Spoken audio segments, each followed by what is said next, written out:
El Bien Común, el podcast del Gran Oriente de la Francmasonería del Uruguay, septiembre 2023.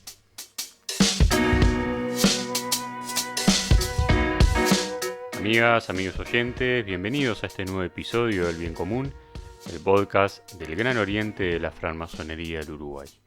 Soy Bruno Rodríguez y hoy le estaremos trayendo un tema bien importante y bien característico del mes de septiembre, como lo es el del libre pensamiento, principalmente porque el pasado miércoles 20 del corriente mes se celebró el Día Internacional del Libre Pensamiento, con todas las implicancias y la importancia que tiene para todos los librepensadores a nivel nacional e internacional.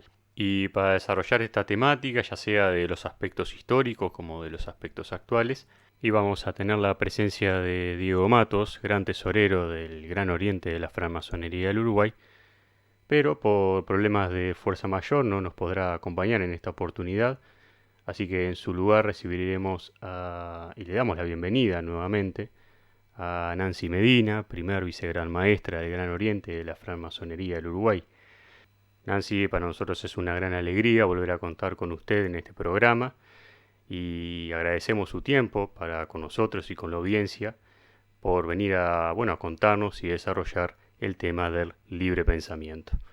Esta temática importante para todos los librepensadores y toda la sociedad y comunidad en general. ¿Cómo se encuentra? Bueno, muchas gracias, Bruno, por la invitación. Un saludo a la audiencia. Realmente es un tema que despierta muchas interrogantes y reflexiones, muchas inquietudes, y que en un mundo tan dificultoso y frívolo para la teorización en este campo, porque la vorágine nos hace vivir cansados y estresados, generalmente consumimos todo aquello que no nos dé demasiado trabajo, ¿no? Pero que podamos aplicar rápidamente. Así sabes que pienso que estamos dejando en manos de otros, desde el pensamiento hasta nuestras emociones.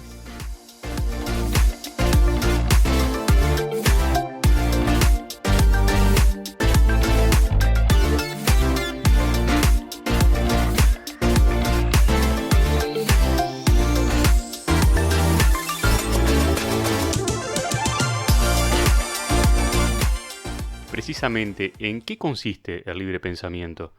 ¿Es sinónimo de pensar y decir cualquier cosa o implica otros factores? ¿Cómo visualizarlo en una aplicación práctica, por ejemplo?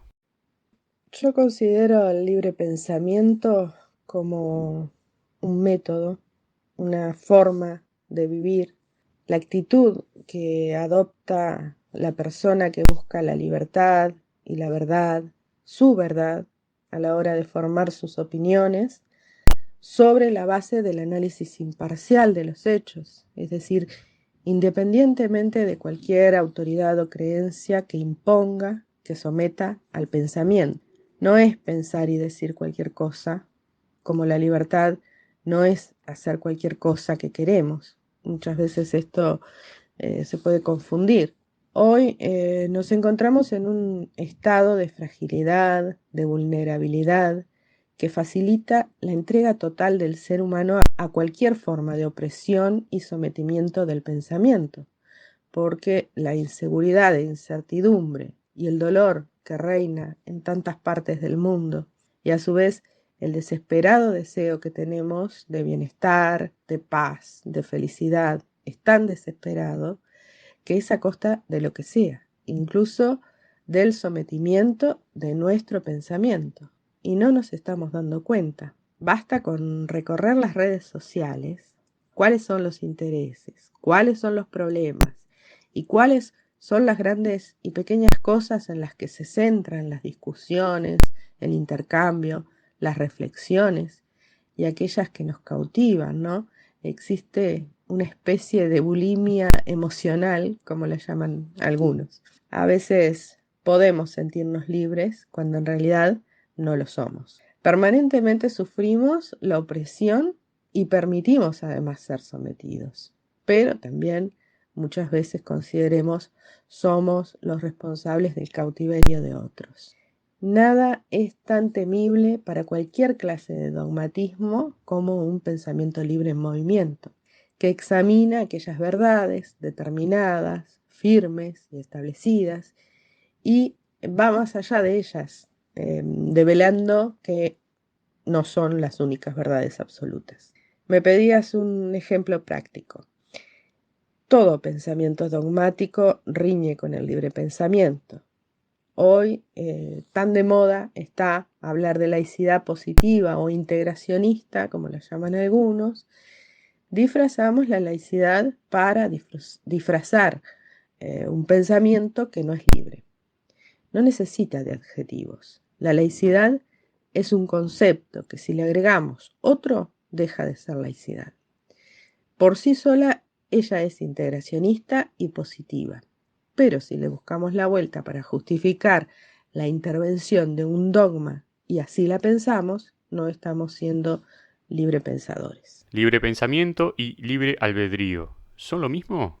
Bien, resultan sorprendentes las condiciones bajo las que se desenvuelve el pensamiento de los hombres y de las mujeres, y con ello los sucesos del mundo físico y los sucesos del sujeto libre, siempre de acuerdo con el criterio de estar o no estar determinados y de ser o no ser libres.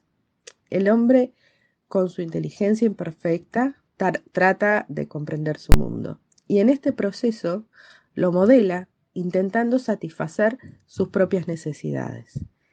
La pregunta radica en si lo hace basado en un sentimiento de libertad y de responsabilidad o en el sometimiento de la voluntad. El libre albedrío implica que la elección entre opuestos es exclusiva de la voluntad, despojada de toda presión externa, tanto como interna. Vemos entonces que la voluntad es la base sobre la que descansa el pilar del libre albedrío. La inteligencia actúa en el cerebro, construyendo idea, ¿verdad? Construyendo ilusión. Tal vez el libre albedrío también es una idea producto de la inteligencia. Tal vez también sea una ilusión. Locke sostenía que era resultante de la ignorancia de las causas que nos hacen obrar. Si sostenemos estos conceptos, nuestra razón y nuestra inteligencia se vuelven esclavas e impotentes de resistir a todas aquellas fuerzas que nos arrastran hacia donde ellas no quieren ir. Hay personas que sienten que ellas no son libres de querer o no querer, de elegir o no elegir, de decidir o no decidir, porque piensan que todos sus actos y todas sus decisiones están determinadas. Pero el acto voluntario posee una característica específica. Es un acto consciente, porque es el principio de aquello que producirá un resultado, ¿verdad? Produce los fenómenos que preceden. Todas las libertades parten así de la libertad de la conciencia, la que consolida el derecho a todas. El libre albedrío acepta la autonomía y libertad del hombre racional. Comporta el poder de elegir libremente acudiendo a la razón. Entonces, no se trata solo de elegir libremente, sino con responsabilidad. Dante, el poeta de la Divina Comedia, ¿no? Un hombre de intelecto, pero también de acción, tenía un profundo desprecio por una categoría de hombres en particular. Le llamaba los ignavos, es decir, los indiferentes, aquellos que, a pesar de tener la libertad y la capacidad de elegir cómo actuar, renuncian a ella por miedo o por pereza o por debilidad y dejan que otros elijan por ellos. Él los desprecia hasta el punto de dedicarles palabras muy duras en el tercer canto del infierno, donde los encuentra en el llamado vestíbulo. Estos son hombres y mujeres que durante la vida nunca han actuado en el bien o el mal, sino que se han limitado a seguir las masas, sin tomar posición, permaneciendo neutrales. Los hay, ¿no? Son los que piensan que deben servir a los sistemas con su actividad mientras el sistema intenta apropiarse de ellos y su inteligencia obviamente se vuelve contra la evolución. Creo que debe haber quedado claro, Bruno, que el libre albedrío y el libre pensamiento no son lo mismo. ¿Y cuál sería el relacionamiento del libre pensamiento con la laicidad, la justicia en la república y la democracia? Bueno, es una pregunta muy amplia que da para hablar mucho. No puede haber una comprensión de la laicidad sin libre pensamiento. Es nuestro derecho a no ser esclavizados por dogmas, a ser respetados en la libre formación de la personalidad y en la libre expresión del pensamiento. La laicidad permite a todos los componentes de la sociedad, sin favoritismos de ninguna naturaleza, el ejercicio pleno de la libertad y la generación de un debate horizontal y profundo, a la vez que tolerante y comprometido con el bien común. Este concepto de bien común puede ser entendido como aquello que beneficia a todos los ciudadanos, ¿no? El bien común se ubica por encima de los intereses personales, como la voluntad de construir una sociedad de instituciones públicas imparciales que garanticen la dignidad de la persona y los derechos humanos sin discriminar por creencias metafísicas, filosóficas o políticas. Hay bienes públicos cuya dimensión es universal. Las conductas y las acciones perjudiciales para el bien público comprometen la vida ética de las sociedades. Ya hemos visto que los bienes públicos trascienden las necesidades de un individuo, ¿no? Sirven a las sociedades como un todo y no tienen derechos excluyentes o exclusivos sobre la noción de propiedad o quien los construye o los utiliza. No se concibe su uso fragmentado. Su defensa supone la voluntad social, porque si bien el Estado tiene la función de administrar los bienes públicos, consideremos que el mercado también los vuelve objeto de lucro. Y las sociedades que se van arruinando van abandonando cada vez más la posibilidad de incidir en torno a ellos y así a objetivos colectivos. Se hace indispensable en este sentido definir el bien público y no ceder ante la concepción de que la corrupción está en la naturaleza humana o, como advertía Aristóteles, asumir ligeramente que tarde o temprano todos los regímenes se vuelven corruptos. No solo se trata de la corrupción política que alcanza el poder y desde su seno se apropia de los bienes públicos. También existe el peligro de los que se benefician con las acciones privatizadoras de un Estado del cual no forman parte. Corporaciones que acceden a puntos neurálgicos de decisiones políticas, envolviendo al Estado en su dinámica, terminando por entrar en el juego político porque muchas veces hasta financian campañas políticas con el objeto de construir aquellas obras públicas que el Estado no construye. Y se hace necesario rescatar el espacio público, potenciar los mecanismos democráticos, porque es el espacio donde lo público se define y defiende, donde se toman decisiones de incumbencia colectiva. La defensa de los bienes públicos es la lucha frente al proceso de privatización de la globalización corporativa ligada a la noción de justicia, obviamente porque ella plantea un marco normativo que amalgama bienes, derechos y fin social. Grandes son los cuestionamientos que debemos hacernos sobre las sociedades de hoy y sobre lo que se hace en nombre del bien público. Es sabido que muchos de nuestros representantes no están capacitados para asumir tal responsabilidad. Sin embargo, debemos, obviamente, depositar confianza y nos sorprende muchas veces porque a veces la manipulación va hasta la explotación y capitalización política.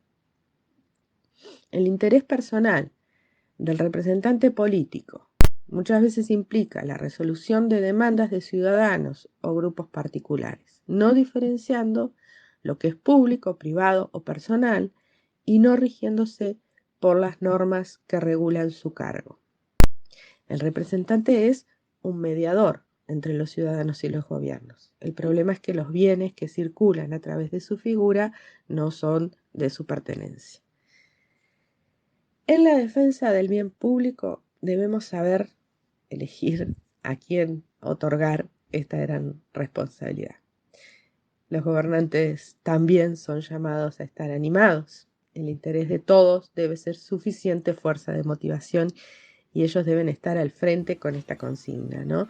Pero también ponerse frente a su pueblo para escuchar sus planes, sus demandas, su voluntad.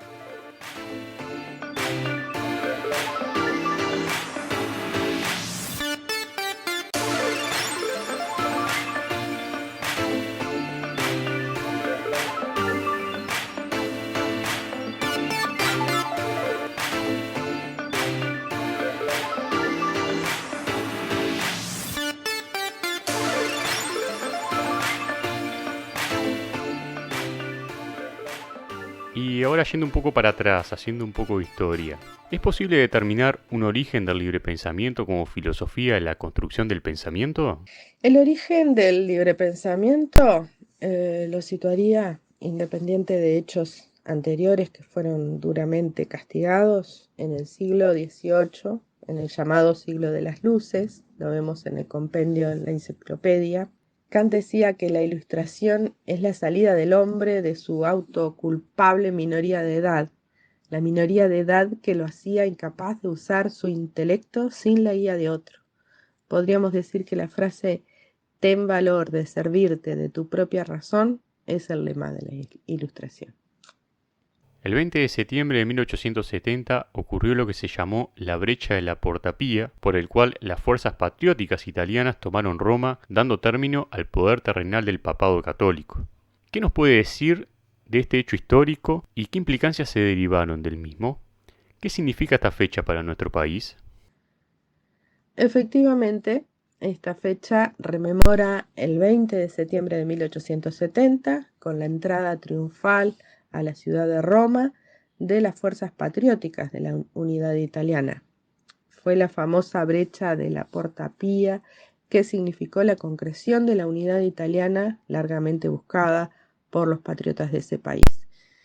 Pero también significó un evento histórico que muchas veces pasa desapercibido, como fue la caída del último régimen político de derecho divino dirigido por el Vaticano en un continente europeo que buscaba consolidar sus estados nacionales bajo un sistema de derecho secular que buscaba la democracia, donde el régimen republicano era un objetivo y donde se luchaba por la libertad y la justicia en todos los planos, para los individuos y para las sociedades. Con la caída del reinado papal sobre los territorios centrales de Italia, se terminaba no solo de forma definitiva con la Inquisición, la tortura y la muerte de quienes no se sometían al dogma católico, sino que también en ese día caía finalmente el soporte fundamental de las monarquías absolutas europeas. Por este hecho es que para los librepensadores y humanistas del mundo, esta fecha, el 20 de septiembre, es símbolo de libertad, de la lucha contra el dogmatismo y el oscurantismo. Y desde 1904, cuando se reunió justamente en Roma el Congreso Mundial del Libre Pensamiento, se le proclamó como el Día Internacional del Libre Pensamiento.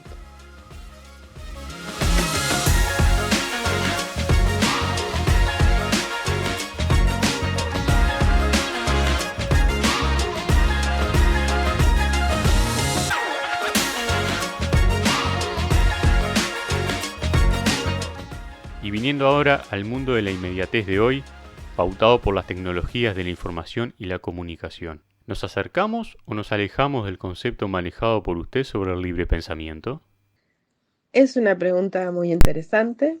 Creo que vivimos, como bien dices, en la sociedad de la liquidez, de la inmediatez y la de no pensar por uno mismo. Hoy hablábamos de eso, ¿no? La información y las comunicaciones nos rodean, nos invaden, nos llegan a una velocidad vertiginosa. Es por eso la importancia de poseer un pensamiento libre y crítico para saber diferenciar lo que vemos o leemos, no hacernos eco de manifestaciones de las cuales no conocemos su origen, veracidad o intencionalidad. La sociedad actual y futura no puede construirse sin individuos que posean realmente un pensamiento crítico. Esto debe estimularse tanto desde las etapas más tempranas de la educación como en los estudios avanzados o universitarios, con modelos educativos que se adapten a los perfiles cognitivos de los estudiantes para que puedan entender las distintas disciplinas científicas y humanísticas, como por ejemplo desde un aprendizaje basado en la resolución de problemas. Estos modelos deben estimular la curiosidad, la racionalidad y el libre pensamiento, ¿verdad? Siempre desde estas ramas de conocimiento para, en conjunto, generar individuos con una visión real y completa del entorno en el que viven, que entiendan y que conozcan los antecedentes culturales y científicos que han dado lugar a ese entorno y puedan analizar los cambios futuros que vendrán fruto del nuevo conocimiento generado desde esas ramas humanísticas y tecnológicas, sin dejarse alienar por el hermetismo de los nuevos espacios digitales de encuentro como las redes sociales. ¿De qué forma el Gran Oriente de la Francmasonería del Uruguay tomó de su fundación hace 25 años estos ideales y qué significan desde su perspectiva? Sí, nuestra institución este año celebra su 25º aniversario, posicionados en un lugar de prestigio a nivel nacional e internacional. Esta realidad surgió de un pensamiento llevado a la acción. La necesidad de un espacio masónico, liberal, progresista y adogmático, y donde hombres y mujeres trabajaran en pie de igualdad, sin discriminación de ningún tipo, algo que no puede concebirse en pleno siglo XXI. Pero el pensamiento libre de nuestros fundadores fue un poco más allá, al tríptico conocido en masonería de libertad, igualdad y fraternidad. Le agregaron uno muy importante, que es la libertad absoluta de conciencia. Nuestros estatutos especifican que las concepciones metafísicas son del dominio exclusivo de la conciencia individual y que no se impone ni prohíbe a nuestros miembros ninguna convicción religiosa, porque se rechaza toda afirmación dogmática y todo fanatismo. Esto impone un duro combate a la intolerancia y a cualquier forma de opresión hacia el ser humano. El libre pensamiento es una práctica que se exige a nuestros adeptos. ¿Qué significa esto? La garantía de la verdadera práctica de los principios masónicos. Hemos escuchado hablar muchas veces de librepensadores, pero ¿qué significa ser librepensador? ¿Qué implicancias tiene ello en el funcionamiento del Gran Oriente de la Francmasonería del Uruguay y sus talleres? Me viene a la mente una frase de Goethe que dice: pensar es fácil, actuar es difícil y poner los pensamientos en acción es la cosa más difícil del mundo. Ser un libre pensador es atreverse a pensar. Si queremos construir civilización, construir una sociedad más justa y perfecta, atreverse a pensar es la clave para llevar la idea a la acción. Dentro de este marco, nuestros talleres son laboratorios de ideas y sus miembros los obreros que intentan llevar esas ideas a la acción.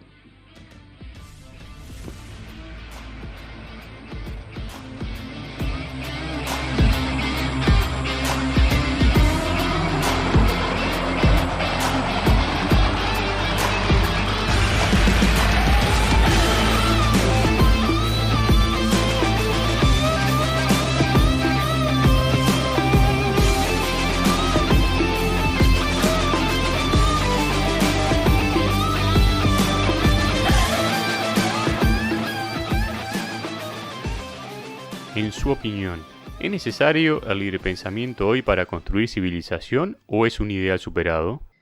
Bueno, recién lo decía, ningún ideal ha sido superado, siendo el libre pensamiento un ideal que defendemos y defenderemos como esencial para la construcción de civilización. El libre pensamiento proclama el anticonformismo, el no al pensamiento único o hegemónico. Es en el pensamiento crítico, racional y antidogmático que se encuentra la base de la verdadera libertad para construir civilización.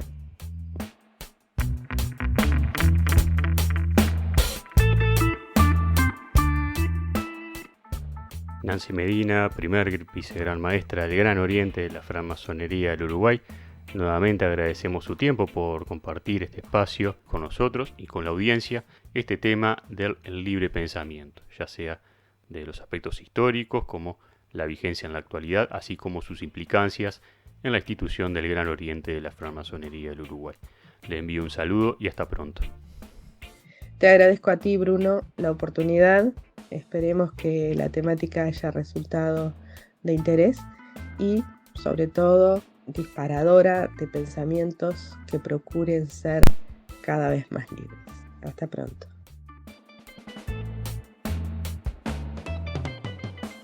Acompáñenos en nuestro próximo episodio, el cual estaremos lanzando en el último domingo de octubre y en el cual estarán recibiendo oportunamente la temática a desarrollar.